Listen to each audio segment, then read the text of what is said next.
Over 150 Chinese construction equipment companies are attending North America's largest construction trade show in Las Vegas. The ConExpo ConAg trade show runs from Tuesday to Saturday. The competence of Chinese construction manufacturers has also won recognition from their foreign counterparts. Omni Powertrain Technologies, a global provider of product solutions for modern powertrains of mechanical, hydraulic, or electrical designs, started its business in China in 1986.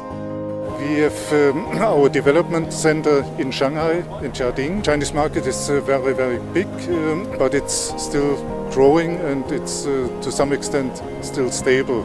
And again, with the products developed and offered by our Chinese customers, I have no fear that they will not succeed globally. So they can easily compete with any other European or North American company. Held every 3 years in Las Vegas, ConExpo ConAg features the latest equipment advances and newest technology applications in every field in construction.